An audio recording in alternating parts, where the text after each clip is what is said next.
मेरे बहुत प्यारे साथियों, आप सभी को मेरा बहुत प्यार भरा नमस्कार। मेहरा क्लासेस पे मैं प्रोफेसर गौरव सोनी आप सभी का बहुत बहुत स्वागत और हार्दिक अभिनंदन करता हूँ।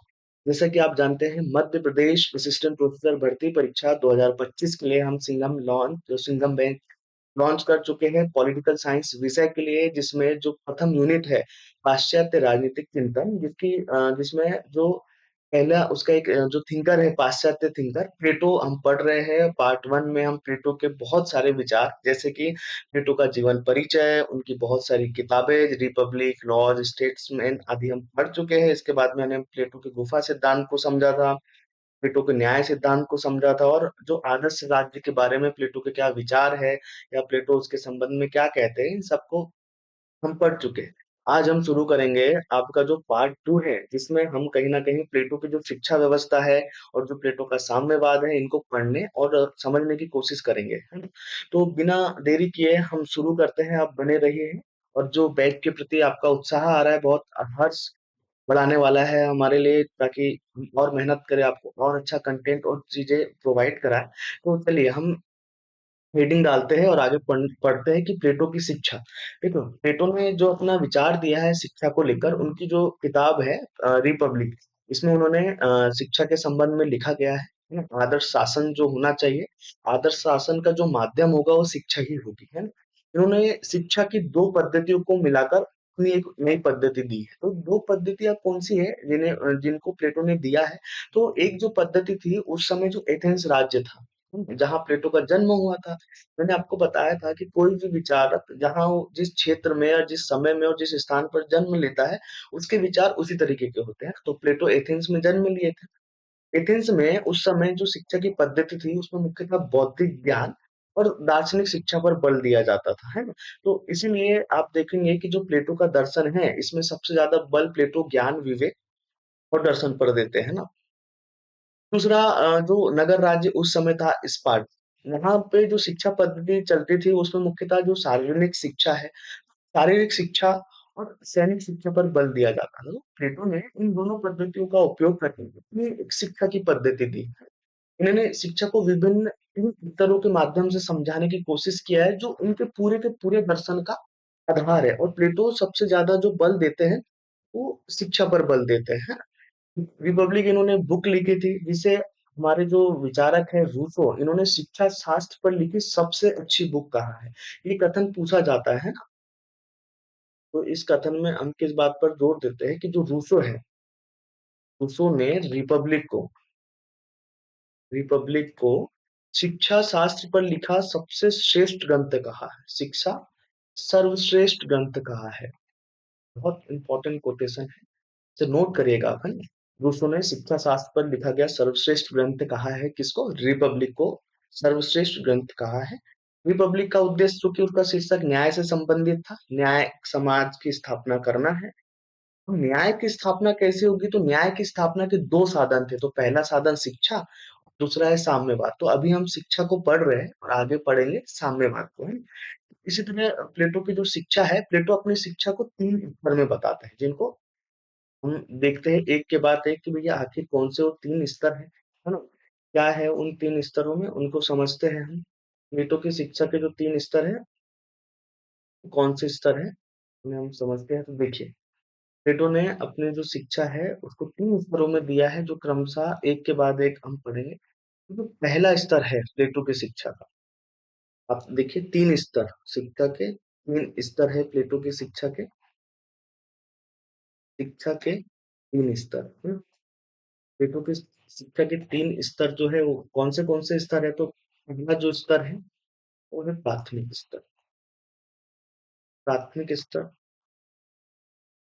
है ना, या प्राथमिक शिक्षा। तीन तरह की शिक्षा इन्होंने बताई है तीन स्तर पे। तो पहली जो शिक्षा होगी वो प्राथमिक शिक्षा होगी, और जो दूसरी शिक्षा है उसको उच्च शिक्षा का है ना, उच्च शिक्षा या उच्च स्तर, उच्च शिक्षा। और तीसरा जो स्तर है उसको कहा इन्होंने व्यवहारिक शिक्षा। व्यवहारिक शिक्षा ना, तीन स्तर है शिक्षा के। पहला प्राथमिक स्तर या प्राथमिक शिक्षा, उसके बाद में दूसरा जो स्तर आएगा वो उच्च शिक्षा का स्तर है, और तीसरा स्तर है व्यवहारिक शिक्षा का, है ना। फर्स्ट, सेकेंड एंड थर्ड, तीन तरह के स्तरों की प्लेटो चर्चा करते हैं, जो क्रमशः इस तरह से है। इसके बाद में हम देखते हैं, अब पहले प्राथमिक स्तर को समझने की कोशिश करते हैं कि प्राथमिक स्तर क्या है। देखिए, जो प्राथमिक स्तर की शिक्षा है या प्राथमिक शिक्षा भी इसको कहते हैं, इसमें जो बच्चे हैं उनकी इसमें लगभग 20 वर्ष तक शिक्षा प्रदान की जाएगी, है ना? 20 वर्ष तक प्लेटो शिक्षा देने की बात करते हैं अपने प्राथमिक स्तर में। ये हर युवा नागरिक के लिए थी, ये शिक्षा किसके लिए थी? हर युवा नागरिकों के लिए कंपलसरी थी, है ना? हर युवा नागरिकों को 20 वर्ष तक जो शिक्षा दी जानी थी, उस शिक्षा को प्राथमिक स्तर की शिक्षा कहा है प्लेटो ने। प्राथमिक शिक्षा का स्तर इसको कहा है। इसमें किसकी शिक्षा दी जाएगी? तो देखिए, इसमें मुख्यतः जिम्नास्ट, है ना, या शारीरिक जो व्यायाम है, जिम्नास्ट, तो और आसान भाषा में कहे तो व्यायाम, है ना, भोजन की जो आदत होती है ना, भोजन की आदत, इन चीजों, जिम्नास्ट, व्यायाम और जो भोजन की आदत है ना, इसके साथ साथ संगीत, संगीत, और मैंने आपको बताया शारीरिक, है ना, शारीरिक शिक्षा। इन तमाम विषयों के बारे में जो शिक्षा है प्राथमिक शिक्षा में, मुख्यतः संगीत, शारीरिक शिक्षा, व्यायाम और जो भोजन की हमारी आदत होनी चाहिए, प्लेटो ये शिक्षा देने की बात करता है। शिक्षा का जो दूसरा स्तर है प्लेटो का, उसको देखते हैं कि भैया क्या प्लेटो की शिक्षा का दूसरा स्तर है ना? दूसरे स्तर में प्लेटो किस तरह की शिक्षा देने की बात करते हैं? तो देखिए, प्लेटो की शिक्षा का जो सेकंड स्तर है, सेकंड स्तर में किस तरह की शिक्षा देने की बात करते हैं? उच्च शिक्षा, है ना? तो उच्च शिक्षा में क्या करते हैं प्लेटो अपनी, इसमें मुख्यतः ये शिक्षा का जो समय काल है 20 से 35 वर्ष, 20 से 35 वर्ष तक उच्च शिक्षा प्रदान की जाएगी। 20 से 35 वर्ष तक ये जो शिक्षा है, इसमें जो फेल होगा, जो इस शिक्षा में फेल होगा वो सैनिक बनेगा। और जो एक चीज और हमको देखना था, जो प्राथमिक शिक्षा में जो फेल होगा, वो मुख्यतः क्या बनेगा? उत्पादक, है ना? जो फेल होगा प्राथमिक शिक्षा में, उसको बनाया जाएगा उत्पादक, है ना? प्राथमिक शिक्षा में फेल होगा वो बनेगा उत्पादक, उत्पादक बनेगा। और जो सेकेंड वाली शिक्षा के स्तर में फेल होगा, है ना, वो क्या बनेगा? सैनिक बनेगा। ये शिक्षा का समय काल क्या बताया है पेटो ने? लगभग 20 से 35 वर्ष तक हम उच्च शिक्षा प्रदान करेंगे, है ना? इसमें मुख्यतः गणित, उच्च शिक्षा में गणित, ज्यामिति, ज्यामिति, ज्योतिष, ज्योतिष और तर्कशास्त्र, इनकी शिक्षा प्रदान की जाएगी सेकेंड स्तर में, है ना? और जो इस स्तर में सैनिक बनेगा, मुख्यतः यही उच्च शिक्षा का स्तर था। प्लेटो तीसरे स्तर की बात करते उसको इन्होंने व्यवहारिक शिक्षा कहा है। व्यवहारिक शिक्षा, भैया व्यवहारिक शिक्षा क्या होगी? ये लगभग 35 से, है ना, 35 से 50 वर्ष तक चलेगी, 35 से 50 वर्ष तक। और इसमें जो उत्तीर्ण होगा वो क्या बनेगा? दार्शनिक, दार्शनिक शासक। इसके बाद में इसको 15 वर्ष अलग से ट्रेनिंग देने की बात करते हैं प्लेटो, 15 वर्ष, तब जाके कोई भी व्यक्ति दार्शनिक शासक बनेगा। और तभी दार्शनिक लोगों के लिए ये शिक्षा में उत्तीर्ण होना महत्वपूर्ण है। तो ये तीन तरह की शिक्षा की बात प्लेटो करते हैं अपनी शिक्षा पद्धति में। शिक्षा को लेकर प्लेटो क्या कहते हैं कि जो शिक्षा है, शिक्षा भीतरी आंखें खोलती है। शिक्षा क्या करती है हमारे जीवन में? भीतरी आंखें खोलती है, मतलब हमारे अंधकार को दूर करती है। भीतरी आंखें खोलती है, मतलब शिक्षा हमारे अंधकार को दूर करती है। शिक्षा की जो पद्धति है जीवन पर्यंत चलने वाली पद्धति है। ऐसा नहीं कि एक बार आप पद्धति पढ़, एक बार शिक्षा पूर्ण कर लो तो आपकी शिक्षा होगी, ऐसा नहीं है। प्लेटो कहते हैं शिक्षा की जो पद्धति है वो जीवन भर चलने वाली प्रक्रिया है। मतलब आपको जीवन भर सीखते रहना है, जीवन भर सीखते रहना है, तो ये आप सही शिक्षा या ज्ञान प्राप्त कर सकते हैं। एक चीज और देखने को मिलती है, प्लेटो जो है, जैसे मैंने बताया कि जो प्राथमिक स्तर की शिक्षा है वो सभी के लिए कंपलसरी है, पर प्लेटो प्राथमिक जो उत्पादक वर्ग है उसको कोई अलग से शिक्षा देने की बात नहीं करते हैं, तो कहीं ना कहीं थोड़े से मौन दिखाई देते हैं। पर उन्होंने 3 स्तर की शिक्षा बताई, तो जो प्राथमिक स्तर की शिक्षा में जो व्यक्ति फेल होगा, कहीं ना कहीं वो उत्पादक बनेगा। तो ये 3 स्तर की प्लेटो की शिक्षा थी। अब अगली हेडिंग में हम समझने की और पढ़ने की कोशिश करते हैं कि प्लेटो का साम्यवाद क्या है। प्लेटो साम्यवाद के संबंध में क्या कहते हैं, हम इसको पढ़ेंगे और समझेंगे कि प्लेटो साम्यवाद के बारे में क्या कहते हैं ना। हेडिंग डालेंगे प्लेटो का साम्यवाद। हाँ, हम मेट्रो डालेंगे प्लेटो, है ना, और साम्यवाद। प्लेटो का साम्यवाद आप अगली हेडिंग डालेंगे, प्लेटो का साम्यवाद। हाँ भाई, तो देखो प्लेटो का साम्यवाद क्या है। प्लेटो के साम्यवाद की हमने बात की, तो हम समझने की कोशिश करेंगे कि देखिए प्लेटो का साम्यवाद क्या है, इसको हम देखने की कोशिश करते हैं। प्लेटो का साम्यवाद, देखिए हेडिंग डाली आपने प्लेटो का साम्यवाद। तो साम्यवाद क्या होता है, जैसे मैंने आपको बताया था, जो साम्यवाद की व्यवस्था है, ये प्लेटो ने कहाँ से ग्रहण की थी, स्पार्टा। ये स्पार्टा की शिक्षा से लिया गया है साम्यवाद, है। कहीं ना कहीं पूछा जाता है कि भैया प्लेटो ने अपना जो साम्यवाद है वो कहाँ से लिया है, तो उन्होंने स्पार्टा से लिया है। क्या कहते हैं साम्यवाद का मतलब, पहले तो आप समझिए साम्यवाद क्या होता है। ठीक है, साम्यवाद एक ऐसी विचारधारा है जो इस बात का समर्थन करती है कि जो जो भी निजी संपत्ति है, सार्वजनिक संपत्ति है, कहीं ना कहीं ये निजी व्यक्ति के हक में ना होकर या निजी व्यक्ति के पास ना होकर किसके पास होनी चाहिए, राज्य के पास होनी चाहिए या शासक वर्ग के पास होनी चाहिए। क्यों होनी चाहिए, क्योंकि अगर संपत्ति किसी व्यक्ति के पास होती है तो वो उन्हें भ्रष्ट करती है, ऐसा ये लोगों का मानना है ना। तो ये कहीं ना कहीं इस पर इसका अधिकार होना चाहिए शासक का या राज्य का अधिकार होना चाहिए, ताकि राज्य सभी के लिए समान व्यवस्था कर सके, कहीं असमानता पैदा ना हो। तो साम्यवाद इस तरह की बात करता है। तो प्लेटो कहीं ना कहीं पहला साम्यवादी भी कहा जाता है। तो प्लेटो ने क्या कहा साम्यवाद में कि देखिए संरक्षक वर्ग जो होता है, संरक्षक वर्ग में दो वर्ग आते हैं ना, संरक्षक वर्ग। प्लेटो कहते हैं जो संरक्षक वर्ग होता है, मतलब कि दार्शनिक वाला जो वर्ग है, दार्शनिक वर्ग, और दूसरा हमारा कौन सा है, सैनिक वर्ग, है ना। कहीं ना कहीं देखो यार, आप कंफ्यूज हो रहे हैं कि वर्ग क्या है। ये मैं पहले वाले पार्ट वन में आपको पढ़ा चुका हूँ। देखिए प्लेटो का पूरा दर्शन जो आधारित है, उनको उन्होंने व्यक्ति को तीन वर्गों में बांटा। इसको एक बार और समझ लीजिए, एक थोड़ा सा हम कोष्टक लेते हैं, यहाँ समझते हैं वर्ग। ये वर्ग क्या है, प्लेटो ने अपनी पूरी व्यवस्था में तीन वर्गों में बांटा है मानव को। तो पहला वर्ग कौन सा है, पहला वर्ग है उत्पादक वर्ग, है ना, उत्पादक वर्ग। दूसरा वर्ग जो है सैनिक वर्ग, सैनिक वर्ग। तीसरा वर्ग है दार्शनिक, दार्शनिक वर्ग। तो पहले वर्ग में कौन आता है, जो 20 साल की शिक्षा प्राप्त करता है उसमें फेल हो जाता है, तो वो क्या बनता है, पादक। 35 वर्ष की जो शिक्षा लेता है, जो उसमें फेल होता है वो सैनिक बनता है। और तीसरा जो 35 बाद की शिक्षा लेता है, 15 वर्ष तक है, वो व्यक्ति आगे जाकर क्या बनता है, वो बनता है दार्शनिक राजा, है।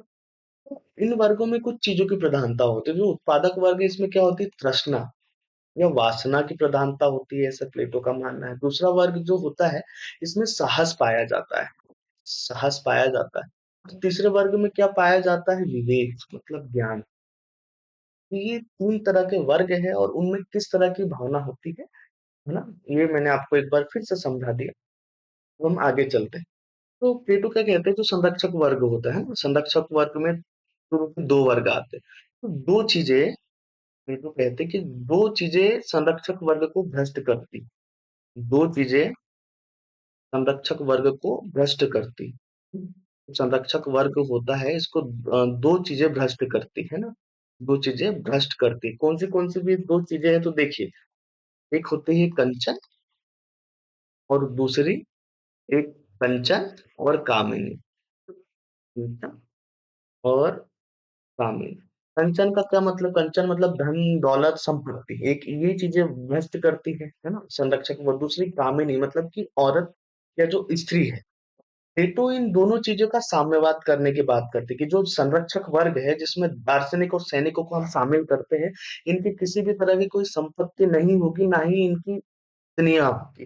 तो इसे ही कहा जाता है कि प्लेटो जो है, परिवार, बहुत महत्वपूर्ण लाइन है प्लेटो, परिवार और, है ना, प्लेटो परिवार और संपत्ति का साम्यवाद करते हैं।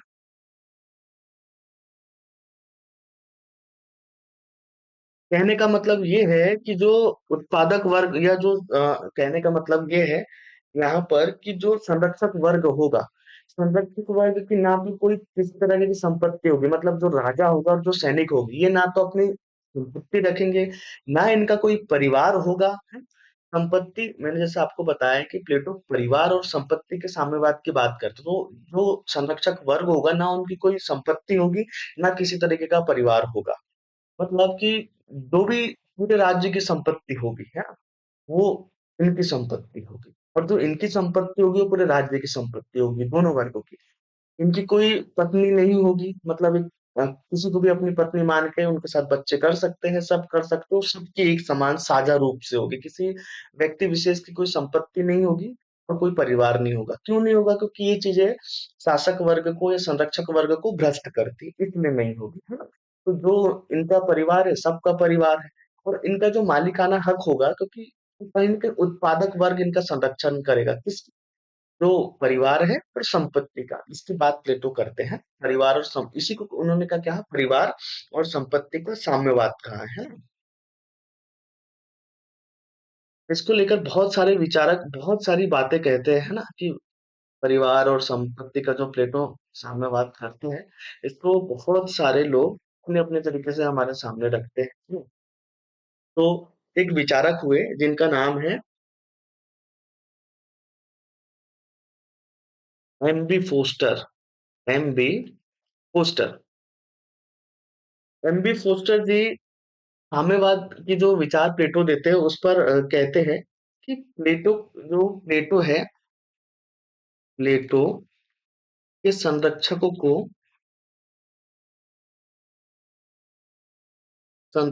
को मिलकर संपत्ति नहीं रखनी है, बल्कि इसका परित्याग करना है। परित्याग करना है। प्लेटो कहते हैं कि भैया देखो, कहीं ना मतलब एम बी फोस्टर जी कहते हैं कि प्लेटो ने जो साम्यवाद दिया है उसका एक्चुअल मतलब ये है कि प्लेटो को संरक्षक वर्ग को मिलकर संपत्ति नहीं रखनी। प्लेटो कहते हैं कि जो संरक्षक वर्ग है ना, तो उनको संपत्ति नहीं रखनी, बल्कि इसका क्या करना है, संपत्ति का परित्याग करना है। और एक विचारक और हुए जिनका नाम है मैक्सिम।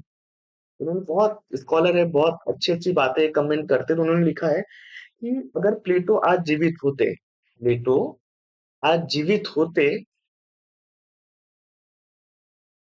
होते तो वे लालों में अधिक लाल होते। प्लेटो अगर आज जीवित होते तो लालों में अधिक लाल होते। इसका क्या मतलब हुआ? यहाँ पे बहुत अच्छा कमेंट हमारे मैक्सी जी करते हैं कि अगर प्लेटो आज जीवित होते तो लालों में बहुत लाल, मतलब साम्यवाद से मतलब है। जैसे कि आपने देखा रशिया में क्रांति हुई, उसके बाद चाइना, इधर साम्यवाद की स्थापना की गई, मतलब कि जो संपूर्ण संपत्ति होगी उस पर किसका नियंत्रण होगा, स्टेट का। स्टेट सारी चीजें करेगा, मतलब एजुकेशन राज्य देगा, सड़कें राज्य बनाएगा, और जो भी संपत्ति होगी, निजी व्यक्ति की बहुत ज्यादा संपत्ति नहीं होगी, सब पर सरकार का स्वामित्व होगा। ये तो बहुत छोटा रूप है। अगर आज के समय में प्लेटो होते तो वो तो ये कर देते कि जो दार्शनिक वर्ग है, मतलब जो शासन चला रहे हैं, और जो सैनिक और आदि, मतलब कि संरक्षक वर्ग के लोग हैं, इनके पास किसी तरह की संपत्ति नहीं होगी। बहुत एक्सट्रीम लेवल का साम्यवाद हमको दिखने को मिलता। इसलिए मैक्सी जी कहते हैं प्लेटो अगर आज जीवित होते तो वो लालों में बहुत अधिक लाल होते। तो भैया जो परिवार और संपत्ति का परिवार और संपत्ति का ये साम्यवाद की बात करते हैं प्लेटो, इसका मतलब ये होता है कि क्यों साम्यवाद की बात करते हैं प्लेटो, क्योंकि देखिए जो संरक्षक वर्ग है ना, जिसमें दार्शनिक राजा और सैनिक वर्ग दोनों जरूरी थे, एक शासन करने के लिए और दूसरा नगर की रक्षा करने के लिए। तो प्लेटो का उद्देश्य क्या था, इसके पीछे साम्यवाद के पीछे उद्देश्य क्या था? उद्देश्य इनका साम्यवाद के पीछे ये था कि नगर की एकता को बढ़ाना, नगर की एकता को बढ़ाना,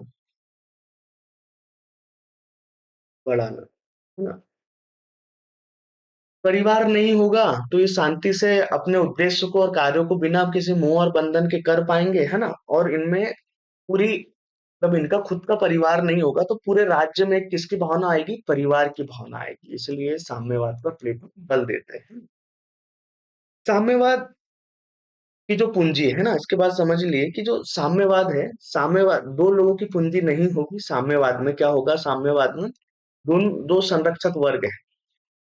संरक्षक वर्ग किसी तरह की पूंजी नहीं होगी, और जो उत्पादक वर्ग है यही संपूर्ण जो पूंजी है या चीजें है, परिवार है ना, इसका दायित्व होगा।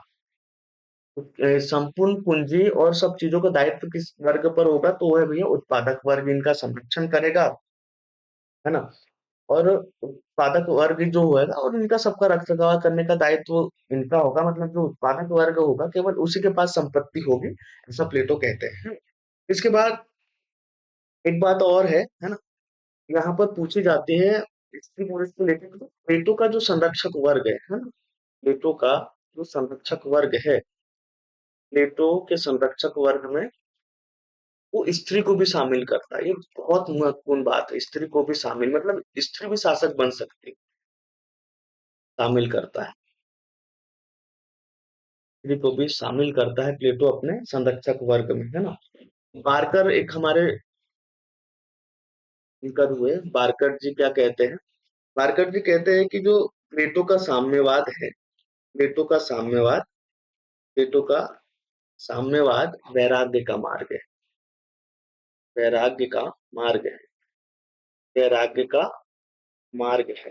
प्लेटो का जो साम्यवाद है वो वैराग्य का मार्ग है। साम्यवाद वैराग्य का मार्ग है ना, ये कमेंट को नोट करेगा। ये कहीं ना कहीं एग्जाम में इस तरह के कमेंट पूछे जाते हैं। अब हम आगे बढ़ते हैं और अगली हेडिंग जो हमको डालना है ना, आगे बढ़ते हैं और अगली हेडिंग को डालेंगे।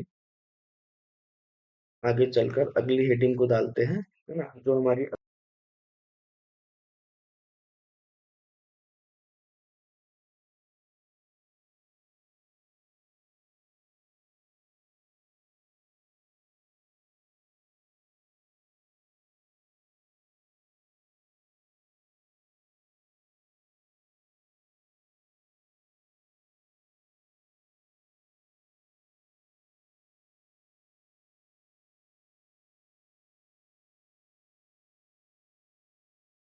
आदर्श राज्य, हमको अगली हेडिंग क्या डालना है? आदर्श राज्य। तो हमने जो रिपब्लिक में आदर्श राज्य पढ़ा है, एक बार उनको क्विक रिवीजन करते हैं। बहुत महत्वपूर्ण जो बिंदु है आदर्श राज्य को लेकर, वो आपको कुछ शॉर्ट स्टेप में बताता हूँ, ताकि आपका रिवीजन भी हो सके और आप बहुत अच्छे से समझ सके, और आपके कहीं ना कहीं कॉन्सेप्ट और चीजें क्लियर हो जाए। तो बेसिकली जो रिपब्लिक के आदर्श राज्य में है ना, प्लेटो का इन सब से क्या मतलब था जो हमने पढ़ा है? बेसिकली प्लेटो अपने पूरे दर्शन में केवल आदर्श राज्य की ही बात करते हैं। तो आदर्श राज्य में जो महत्वपूर्ण बिंदु या जो चीजें, एक बार इनको फिर से समझ लिए कि मोटा मोटा अभी तक हमने क्या पढ़ा है और क्या समझा है ना। तो आदर्श राज्य में हमने सबसे पहले किसको देखा? न्याय। तो न्याय का मुख्य जो उद्देश्य था, आदर्श राज्य का, आदर्श राज्य का प्लान कहा है ना।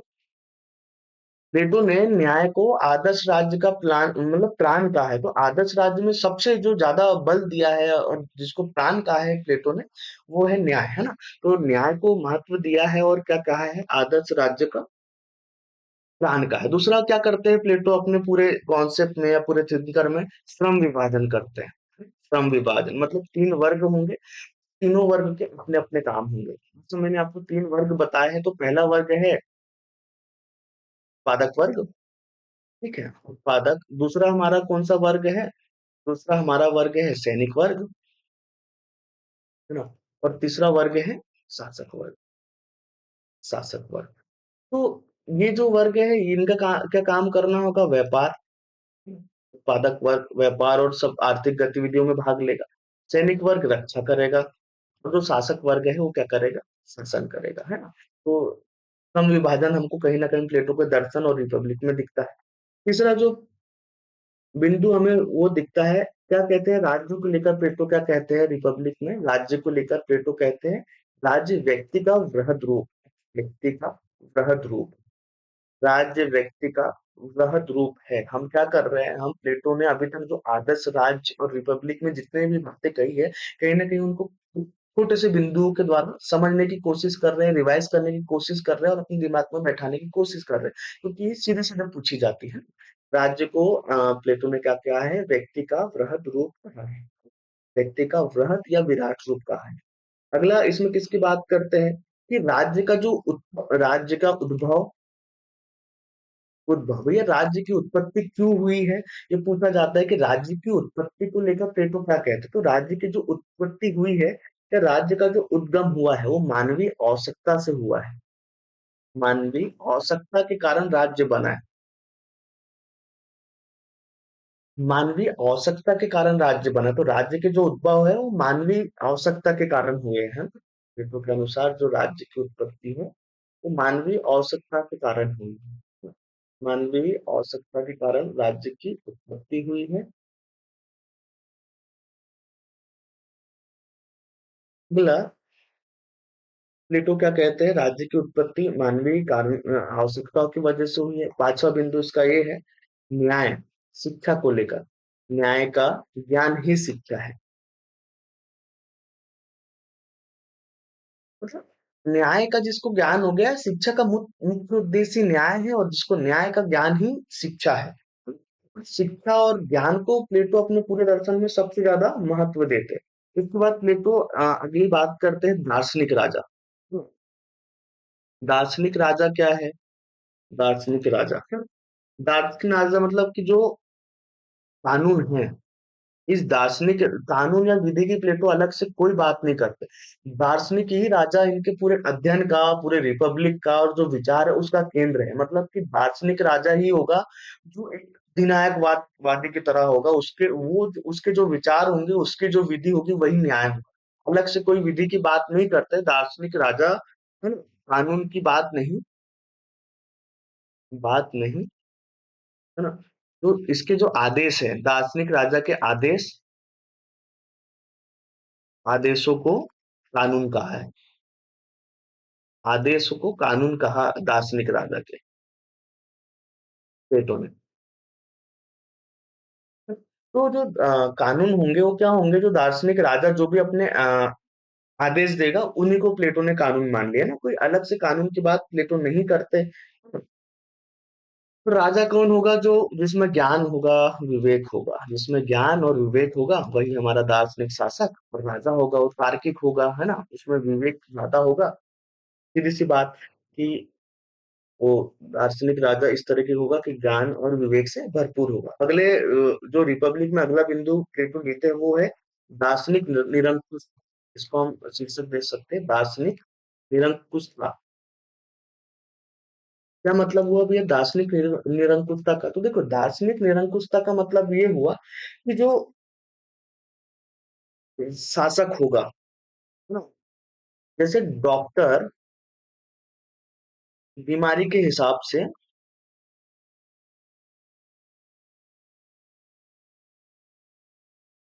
जैसे डॉक्टर होता है ना, अलग अलग बीमारी के हिसाब से अलग अलग तरीके से इलाज करता है। तो वैसे ही क्या होगा, बीमारी के हिसाब से अपने इलाज में परिवर्तन करता है ना, परिवर्तन करता है। तो उसी तरीके से शासक शासक अपनी सुविधा अनुसार नियम बना सकता है। नियम बना सकता है। मतलब कि जो दार्शनिक निरंकुशता से मतलब ये है कि दार्शनिक राजा के ही कानून सबसे श्रेष्ठ होंगे। अगर राजा को लगता है कि परिस्थिति के अनुसार कुछ शासन में या किसी भी चीजों में बदलाव करना है तो मतलब शासक बिल्कुल कर सकता है। शासक राज्य से भी सुप्रीम, सबसे महत्वपूर्ण जो है दार्शनिक शासक, उसको प्लेटो ने बहुत महत्व दिया है अपने थिंकर में ना। आगे देखे तो इन्होंने संपत्ति का साम्यवाद किया है। ये मैं आपको बता चुका हूँ, संपत्ति का साम्यवाद है। संपत्ति का साम्यवाद से मतलब ये है कि राज्य में जो संरक्षक वर्ग है उसकी अपनी किसी भी तरह की कोई संपत्ति नहीं होगी। जो भी संपत्ति होगी वो इनकी जो संपत्ति होगी वो साझा संपत्ति होगी, पूरे राज्य की संपत्ति होगी है। उत्पादक वर्ग अपनी संपत्ति रखेगा। अगला प्लेटो बात करता है परिवार के साम्यवाद की। मैंने बताया इनका परिवार भी नहीं होगा। इनका जो परिवार होगा वो राज्य का परिवार होगा, उसका पालन पोषण सब राज्य करेगा, है ना। ये वर्ग उस पर ध्यान नहीं देंगे, ये मुक्त होकर अपने कार्यों को करेंगे। इसके बाद में राज्य का लक्ष्य क्या है? मुख्यतः इसका जो निचोड़ है, राज्य का लक्ष्य क्या है? नैतिक जीवन। नैतिक जीवन जीना राज्य का लक्ष्य है। नैतिक जीवन जीना ही राज्य का लक्ष्य है। अगले, कानून, कोई कानून नहीं। कानून क्या होगा? कोई कानून नहीं। तो शासक का विवेक, शासक का विवेक ही कानून होगा। एक निचोड़ इसका ये निकल कर आता है। अगला, लोकतंत्र की आलोचना। 12वां बिंदु, लोकतंत्र की आलोचना। ये लगभग 10-11 बिंदु जो मुख्यतः रिपब्लिक में या दार्शनिक राजा को लेकर प्लेटो ने जो भी बात कही है, 10 बिंदु में आप उसका निचोड़ देख सकते हो, और यही कहीं ना कहीं प्लेटो के विचार हैं। इनको बार बार दोहराने से आपके कॉन्सेप्ट क्लियर होते हैं, ये आपको ज्यादा याद होते हैं ना। उसके बाद में अगला जो बिंदु है जिसे हम देखते हैं, अगला बिंदु है प्लेटो को लेकर, उदात्त झूठ की प्लेटो बात करते हैं ना, एक नोबल लाई, इसको कहा जाता है नोबेल लाई। क्या है भैया उदात्त झूठ?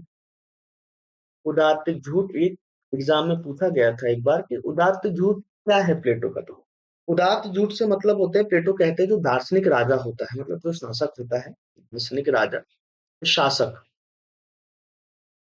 इसको इस झूठ का प्रचार करना चाहिए, झूठ का प्रचार करना चाहिए, है ना, कि मानव धरती से पैदा हुआ है। मानव धरती से पैदा हुआ है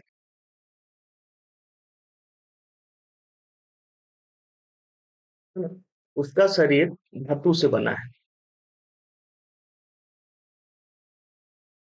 राजा धरती से पैदा हुआ और उसका जो शरीर है वो धातु से बना है। तो इसके माध्यम से कहीं ना कहीं जो नागरिक है उनको अपने कर्तव्यों का भान होगा कि कहीं ना कहीं वो इसी धरती से पैदा हुए, तो उनके कहीं ना कोई कुछ कर्तव्य है। इसलिए प्लेटो ने एक झूठ प्रचार करने के कहा है कि मानव धरती से पैदा हुआ है और जो उसका शरीर है इन्हीं तत्वों से बना हुआ है, तो उसके राज्यों के प्रति कुछ नैतिक कर्तव्य है, तो उनका पालन करना है। इसलिए राज्य, सभी लोग राज्य के हिसाब से चले, राज्य के कानूनों को माने, नैतिक रूप से अपने कार्य को करें, मिलजुल कर एक परिवार की तरह रहे, इसलिए राजा को झूठ फैलाना चाहिए। और उन्होंने जो तीनों वर्ग हैं उनकी तुलना अलग अलग धातुओं से की है ताकि सबको अपने अपने दायित्व का ख्याल हो। जैसे देखिए, तो शासक है ना, दूसरा संरक्षक, दूसरा सैनिक, तीसरा उत्पादक। तो जो शासक वर्ग है उसकी तुलना सोने से की है प्लेटो ने। शासक वर्ग की तुलना सोने से, है ना। और जो सैनिक वर्ग है, सैनिक वर्ग की तुलना चांदी से की है। और जो उत्पादक वर्ग है, कासा, तो आप देख रहे हैं, तो धातु से उन्होंने तुलना की है मानव की। तो शासक को किससे तुलना की उन्होंने? शासक की सोने। तो शासक सोने जितना महत्वपूर्ण होता है, सैनिक उसके बाद चांदी जैसा है ना? और उत्पादक की भूमिका कांसे की जैसी है, मतलब धातु जैसे ही है, उनकी वैल्यू कहीं ना कहीं इनके माध्यम से प्लेटो ने हमको बताई है। तो इसी को बेसिकली उदात्त झूठ या नोबल झूठ कहा जाता है, और इसमें किसी तरह की कोई बात नहीं है। इसके बाद में लॉज और स्टेटमेंट बुक में आपको पहले ही बता बता चुका हूँ उनको डिटेल में, और उनमें इस तरह का कुछ निचोड़ नहीं है जिनको हमें देखने की जरूरत है ना। अब हम आगे बात करेंगे, एक बिंदु देख लेते हैं केवल आखिरी में, है, वो है प्लेटो की आलोचना। प्लेटो की आलोचना, हेडिंग डालेंगे आप, प्लेटो की आलोचना।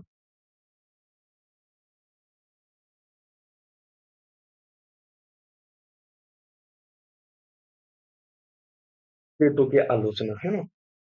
अब देखते हैं, हम कहीं ना कहीं लेक्चर को खत्म करने की ओर बढ़ रहे हैं, और प्लेटो में ऐसा कुछ है नहीं जहां से प्रश्न पूछे जाते हैं। हाँ, इसके बाद में बहुत स्कॉलर के बहुत सारे महत्वपूर्ण कमेंट है जो मैं आपको स्टेप बाय स्टेप एक एक करके बता देता हूँ, तो उन कमेंट को आप पढ़ लीजिएगा।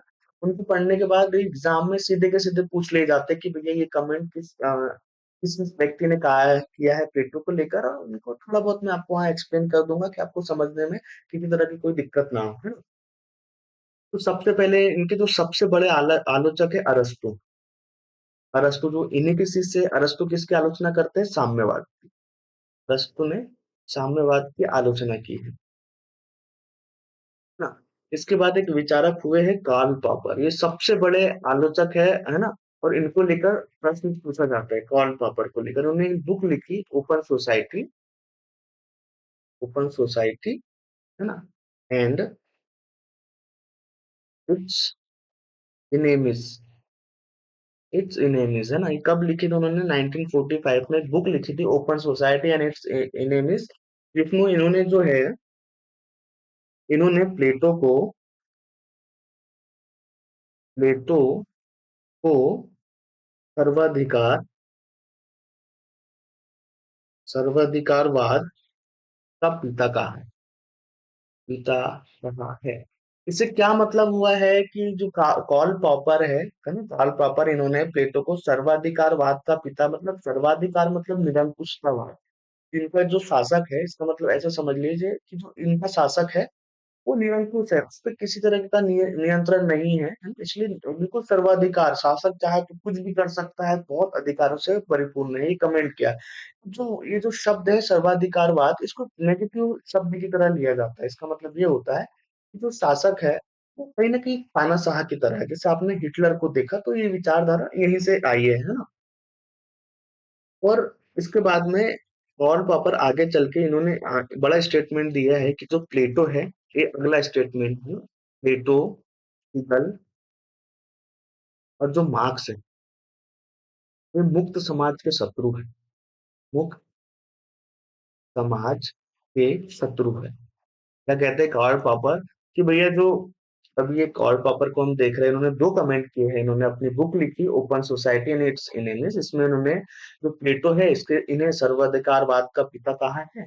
और प्लेटो, हीगल, मार्क्स और प्लेटो, हीगल, मार्क्स को इन्होंने कहा, क्या क्या कहा है? मुक्त समाज का शत्रु कहा है। बहुत इंपॉर्टेंट कमेंट है, एक हर बार मतलब बहुत सारे एग्जामों में पूछा जाता है, तो इसको बहुत आराम से नोट करिएगा और याद रखिएगा, है ना। इसके बाद एक बारकर, अगले थिंकर हुए बारकर। बारकर ने प्लेटो के संबंध में कहा है, प्लेटो का दार्शनिक प्लेटो का दार्शनिक प्लेटो का दार्शनिक राजा, प्रबुद्ध निरंकुशवादी, प्लेटो का दार्शनिक राजा प्रबुद्ध निरंकुशवादी या विवेकशील विवेकशील अधिनायकवादी है। क्या मतलब हुआ कि बारकर बोल रहे हैं कि जो प्लेटो का दार्शनिक राजा है, या तो प्रबुद्ध निरंकुशवादी है, या तो प्रबुद्ध निरंकुशवादी या विवेकशील अधिनायकवादी। वही मतलब प्रबुद्ध निरंकुशवादी। प्रबुद्ध मतलब अगर वो निरंकुशवादी है, निरंकुशवादी मतलब उस पर किसी का कोई नियंत्रण नहीं है, तो बुद्धि के साथ है। क्योंकि ऐसा नहीं है कि निरंकुशवादी पूरा खुला है। ये तो सबसे पहले उसमें विवेक देने की बात करते हैं ना, या तो प्रबुद्ध निरंकुशवादी है, विवेकशील अधिनायकवादी है। मतलब इसका ये मतलब हो कि अगर वो अधिनायकवाद भी कर रहा है, अपनी मर्जी चला रहा है, तो कहीं ना कहीं विवेक के साथ चला रहा है, तो ये किसी भी प्रजा या राज्य के हित में नहीं होगा। ये बेसिकली इसका मतलब ये हुआ।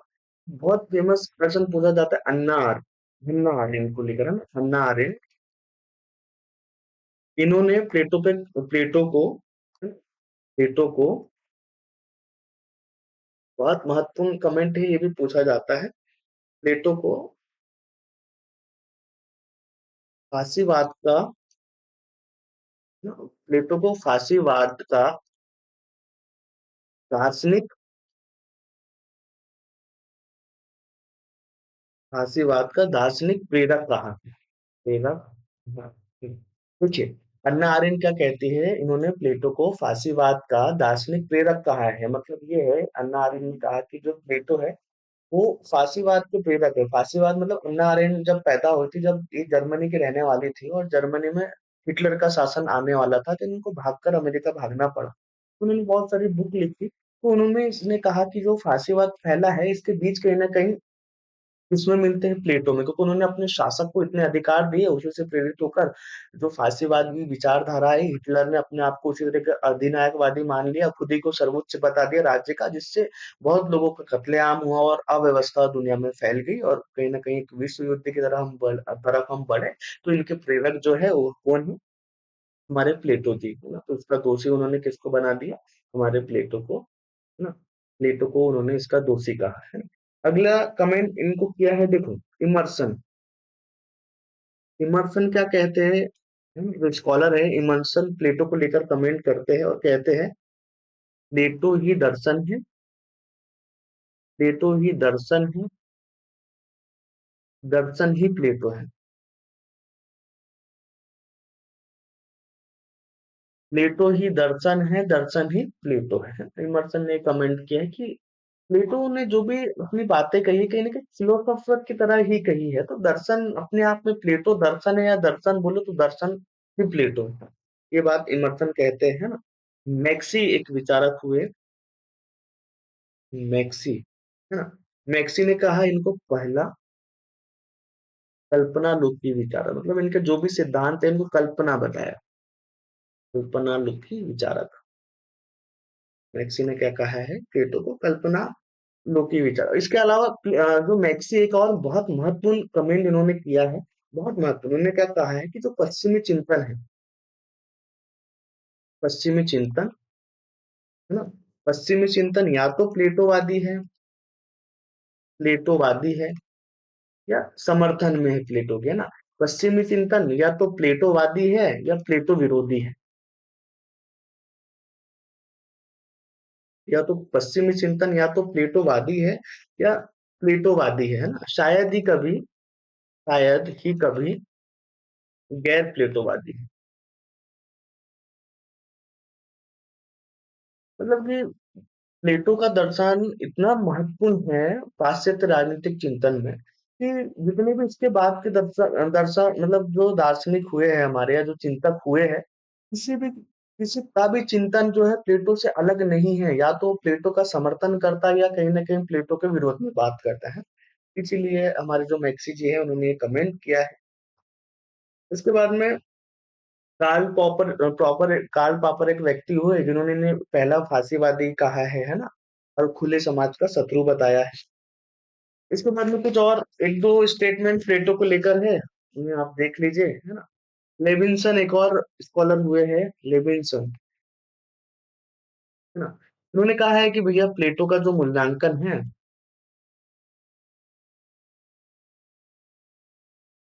देश व काल के हिसाब से नहीं होना चाहिए।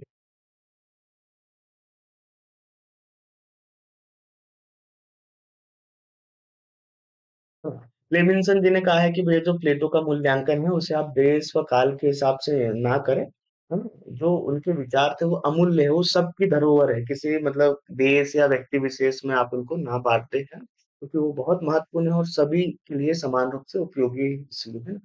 तो प्लेटो की कुछ कमियां भी हैं, है ना। ये पूछी जाती है, प्लेटो जो है स्वतंत्र और समानता की बात नहीं करते हैं। स्वतंत्रता, समानता व जो संप्रभुता होती है ना, जो एक प्रकार थ्योरी होती है, इनकी बात नहीं करते, बात नहीं करते। प्लेटो स्वतंत्रता, समानता व संप्रभुता की बात नहीं करते, है ना। प्लेटो राज्य और समाज में कोई अंतर नहीं करते हैं। राज्य व समाज में कोई अंतर नहीं, नहीं करते। प्लेटो जो है वो राज्य और समाज में कोई अंतर नहीं करते हैं ना। इसके अलावा जो इनकी बुक है, एक से एक फैक्ट और जान लीजिए, है ना। इनकी जो बुक है रिपब्लिक,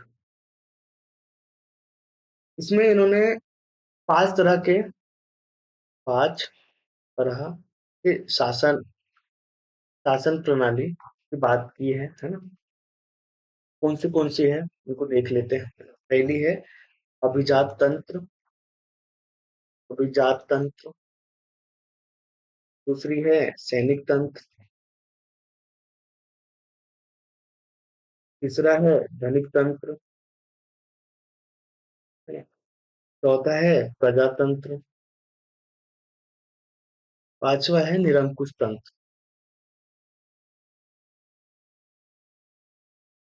अभिजात तंत्र मतलब देखो, कुछ जो अभिजात या ऊंचे वर्ग के लोग होते हैं उनका शासन। सैनिक तंत्र मतलब जहाँ सैनिकों का शासन होता है। धनिक तंत्र जहाँ व्यापारियों का शासन होता है ना। प्रजातंत्र जहाँ लोगों का शासन होता है। निरंकुश तंत्र मतलब जहाँ एक कुछ लोगों का या एक व्यक्ति का शासन होता है, इनको निरंकुश तंत्र कहा जाता है। देखिए, आज हमारी प्लेटो की पहली क्लास थी जिसमें कहीं ना कहीं बहुत आराम से और कुछ टेक्निकल एरर आने की वजह से आवाज या आदि चीजों में दिक्कत हुई है। आगे कोशिश करेंगे और थोड़ा-सा स्टेप बाय स्टेप और व्यवस्थित तरीके से हम पढ़ने की कोशिश करेंगे। इसी के साथ प्लेटो हमारा समाप्त होता है ना? इसके नोट्स और जो भी ज़रूरी चीज़ें हैं वो आपको उपलब्ध करा दी जाएँगी। साथ ही जो पीडीएफ के रूप में हमने पढ़ा है, ये नोट्स भी आपको प्रोवाइड करा दी जाएगी। आप थोड़े-से ध्यान से पढ़ने की और कोशिश करिएगा। इसी के साथ हम इस वीडियो को यहाँ समाप्त करते हैं और अगली क्लास में हम देखेंगे कहीं न कहीं अगली क्लास में हम समझने की कोशिश करेंगे अरस्तू को। अरस्तू को हम पढ़ेंगे, जब तक के लिए आप अपना ध्यान रखिए। नमस्कार।